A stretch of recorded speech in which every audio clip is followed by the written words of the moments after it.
Hello, everybody. Welcome back to another Tuesday Talk. It is May 20th, 2025. I got to start with an apology. It's been a while since I've done one of these videos.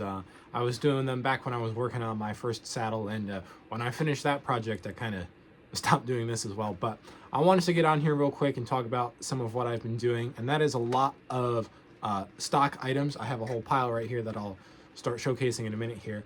And these stock items are for a bunch of different things. I'm not really doing any sort of craft shows right now, but I will be opening at Market Street Creatives in Torrington as soon as they open. My booth setup there is almost done. If you guys follow me on Instagram and Facebook and stuff, I'm sure you've seen the progress pictures of my booth. And so this is kind of the back end of that, or really the front end, which is everything I'm putting into the booth.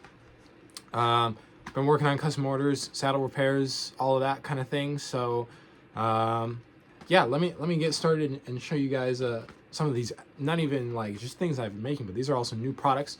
They'll be available at Market Street. They'll be available on my website. And if you see something and you're like, I really like that, but I want it in blue, for a custom order, that I will be doing as well. So these are new products, things I'm making for the first time. I've kind of been on a wallet funk, so this is the start of that.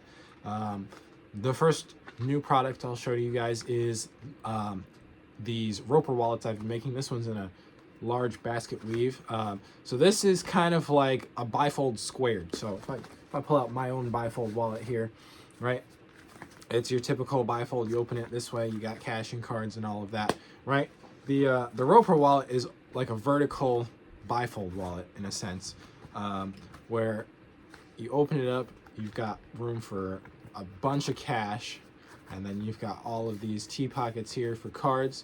So this is kind of like a step up in terms of carrying capacity from a bifold wallet.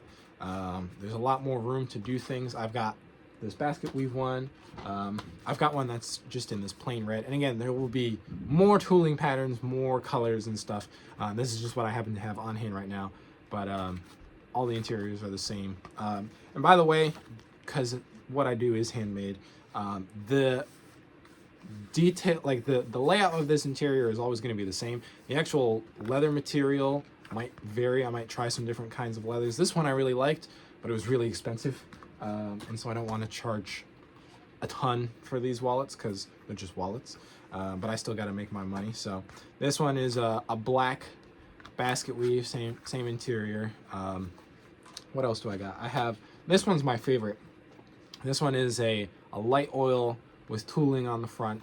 I have a bunch more tooling patterns. This one's by Don Gonzalez. For anybody out there who does leather work, Don Gonzalez is the greatest of all time. He's the GOAT. A lot of these things I'm about to show you are actually his patterns. And yeah, I really enjoy using them. The next thing, kind of also a wallet, are checkbook covers. I don't know if anybody still uses checkbooks, but I figure there's probably enough people out there that these will sell. So this is kind of similar to the Roper wallet. It's a little bit smaller though, and it just, I mean, you could put cash in here if you wanted to, but it just holds a checkbook. So this one's just a plain light brown. I got veg tan on the interiors. Got a plain light brown one on hand right now. I've got this one that's tooled and this other tooling pattern. This one's black in the background. This one's brown. And yeah, just holds your checkbook. The real showstopper on these pieces is going to be the tooling, and that's really what I like doing. I spent about 2 weeks, a couple weeks ago, just tooling all of these projects. Next these are fun. These are eyeglass cases, also a Don Gonzalez pattern, also tooled, and then they are lined on the inside so that your glasses don't get scratched up by the leather. So it's a smooth leather on the inside, and they are a tension hold, so you can squeeze them open to fit your glasses in, and then they'll close up and hold it tight. And these also, all of these are tooled, just some corner tooling patterns that kind of wrap around them in some different configurations. Next is this guy. I have a couple of these. These are a phone holster that goes on your belt. They should hold most sizes of phones. If you have a really big, clunky, like OtterBox case, it might not work out for you. But who knows? Depends on what kind of phone you have. Got some corner tooling on there, and that just slides onto your belt, kind of like one of those pancake knife sheaths that I make. What else do I got here? The other thing, these are real simple. These are actually Tandy kits. Is these concealed carry holsters, right? They've got a really strong clip on here. I've got some of these in black and in brown. Nothing really crazy to them. The only thing is that they do require a little bit of work to get them up and running. So what I would do when you buy them is I would dunk them in water for like 10 seconds, pull them out, get your firearm wrapped in plastic, shove it in there for however long until it molds to the shape of the gun, and then when it's dry, you pull it out and you have your holster. And the only reason I'm not doing that here is because I don't know what kind of gun everybody's carrying. The next thing, these are cool, are these wristlet purses. These are my first foray into zippers, and they came out really well. I've got this one in brown here, and then I've got these ones aren't quite finished yet. I have to add all the blood knot strings and stuff, but I've got purple and I have turquoise. I think the turquoise one is my favorite. So nice loose floppy body here, and then the nice strong opening here with the zipper. So I've got those, and then the last thing, this has been kind of by popular demand, are tote bags. So this is a pretty big sized tote bag here. I can barely even fit it in the frame.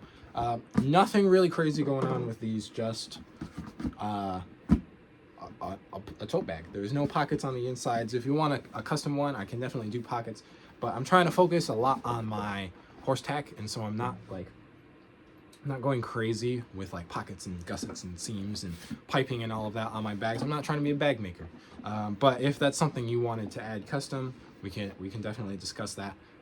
So I've got a couple of these bags, a really nice quality leather on those, and then some Latigo handles because I am a saddle maker and I like Latigo. So yeah, that is what I've been working on. It's a taste of what I've been working on, I should say. I have a lot more in the works. Been plugging away on custom orders. There are more saddles lined up for the future. I can't really say anything other than that right now. But yeah, all of these products, as soon as I finish the rest of these wristlet purses, I'll start getting those on the website. So if you're looking to buy them, they will be on there. And come hopefully June, they will be available at Market Street Creatives in Torrington, Connecticut. So that just about does it for me. I will see you guys all next week on my Tuesday Talk.